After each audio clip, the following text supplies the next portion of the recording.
Hello everyone, welcome back to our channel. तो आज हम लोग स्टार्ट करते हैं एक्सरसाइज 10.2 ऑफ चैप्टर 10। देखो, in question first to third choose the correct option and give justification. Correct option choose करना है और जस्टिफाई करना है, मतलब रीजन बताना है। ये तीनों क्वेश्चन बहुत सारे हैं, तीनों को एक ही वीडियो में कवर कर लेते हैं। From a point Q the length of the tangent to a circle is 24 centimetre. एक पॉइंट क्यू से एक सर्कल पर जो टेंजेंट की लेंथ है वो है 24 centimetre and the distance of this point Q from the center is 25 centimetre. और एंड O और Q के बीच का जो डिस्टेंस है वो है 25 centimetre. The radius of the circle is, radius of circle हमें निकालनी है। देखो, ये एक सर्कल है। अब एक पॉइंट Q से, मान लो ये पॉइंट है Q, इस सर्कल पर एक टेंजेंट ड्रॉ करी।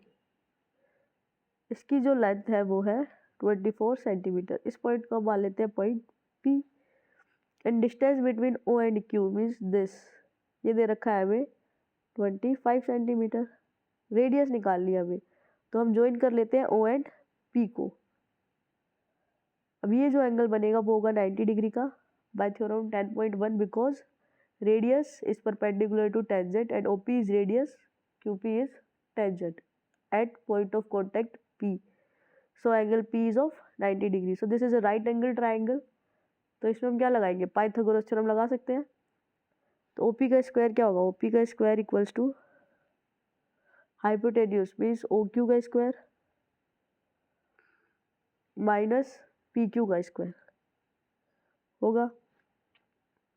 ये होगा 25 का स्क्वायर माइनस 24 का स्क्वायर।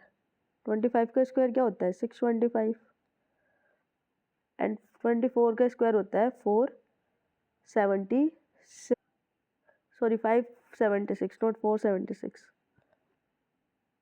अब इसको करो माइनस, 15 में से 6 गए 9, 11 में से 7 गए 4 एंड ये 0, तो OP स्क्वायर आ गया 49।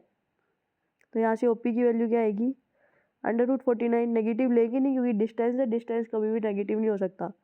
√49 क्या होता है 7, इसलिए जो हमारी OP है वो है 7 सेंटीमीटर। ये था क्वेश्चन नंबर फर्स्ट। अब देखो सेकंड, इन फिगर 10.11 इसका फिगर हमें दे रखा है। If TP and TQ are two tangents to a circle with the centre O। TP and TQ ये दोनों टेंजेंट है एक सर्कल की जिसका सेंटर है O, so that angle POQ is 110 degree. ये जो एंगल है एंगल POQ ये दे रखा है 110 डिग्री। दैट PTQ हमें फाइंड करना है, ये वाला एंगल हमें निकालना है। देखो, ये रेडियस है, ये टेंजेंट है, तो ये वाला एंगल कितने का होगा, 90 डिग्री का बाय थ्योरम 10.1। ऐसे ये रेडियस है, ये सर्कल है, सॉरी ये टेंजेंट है, तो ये एंगल भी 90 डिग्री का होगा bye theorem 10.1। And also OPTQ is a quadrilateral, तो इसके एंगल का सब कितना होगा 360 degree. Says OTPQ is a quadrilateral. So इन चारों एंगल का सब लिखो कितना होगा 360 degree. Angle POQ plus angle OPT plus angle OTQ plus fourth angle है एंगल PTO।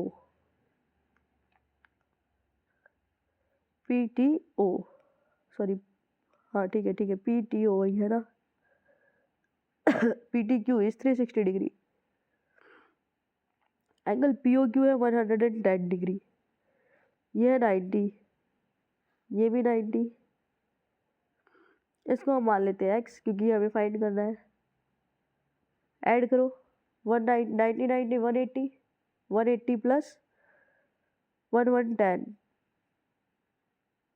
290 हो जाएगा, प्लस x इक्वल्स टू 360। तो यहाँ से x की वैल्यू क्या आएगी 360 माइनस 290 विच इज 70। तो जो हमारा एंगल PTQ है वो आ गया 70 डिग्री। यानी ये वाला जो एंगल है PTQ ये आया है 70 डिग्री। कौन सा ऑप्शन हो जाएगा? Option B. अब देखो third, if tangents PA and PB from a point P to a circle with the center O are inclined each other at 80 degree, then angle POA is equals to PA PB दो tangent है एक point P से incline करती है, यानी इन दोनों के बीच का जो एंगल है वो है 80 डिग्री। हमें एंगल POA निकालना है। देखो जैसे ऊपर वाला क्वेश्चन था डिट्टो वैसे ही होगा ये भी। ये एक सर्कल है, ये है point P, PA and PB, ये हो जाएगी PA, ये हो जाएगी PB। ये दो टेंजेंट है, दोनों के बीच का जो एंगल है वो है 80 डिग्री। ये है सर्कल का सेंटर, इसको और इसको ज्वाइन कर दो। हमें निकालना है angle AOB, sorry POA, POA, यानी ये वाला एंगल हमें निकालना है। अब देखो ये वाली लाइन इसके बराबर है। कैसे बराबर है? Bye theorem 10.2। किसी एक्सटर्नल पॉइंट से सर्कल पर अगर हम टेंजेंट लगाते हैं तो वो दोनों टेंजेंट बराबर होती है। ये वाला एंगल इस वाले एंगल के बराबर है, दोनों 90 डिग्री है बाय थ्योरम 10.1, और ये कॉमन लाइन है। तो ये दोनों ट्राइंगल क्या हो जाएंगे? कॉन्ग्रुएंट हो जाएंगे। लिख लो इन ट्राइंगल POA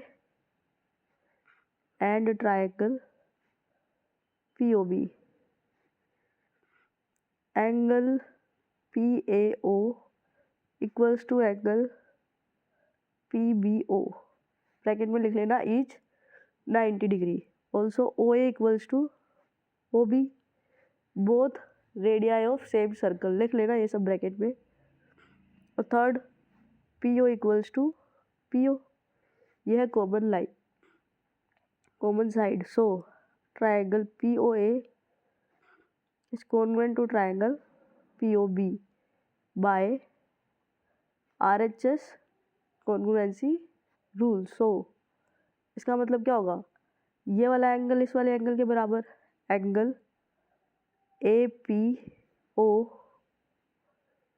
इक्वल्स टू हो जाएगा angle BPO by CACT, corresponding angle of congruent triangle are equal.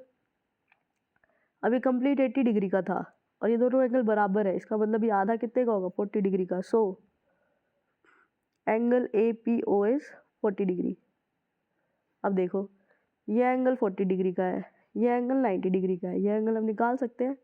In triangle PAO 90 plus 40 plus third angle कौन सा है? POA, POA नाम रखा है ना इसने, हाँ, plus angle POA equals to 180 degree. Bracket में लिख लेना sum of interior angles of a triangle, ये होगा 130 plus angle POA equals to 180 degree, इसलिए यहाँ से एंगल POA आ गया 180 minus 130, angle POA is 50 degree. ये हमारा क्वेश्चन नंबर थर्ड।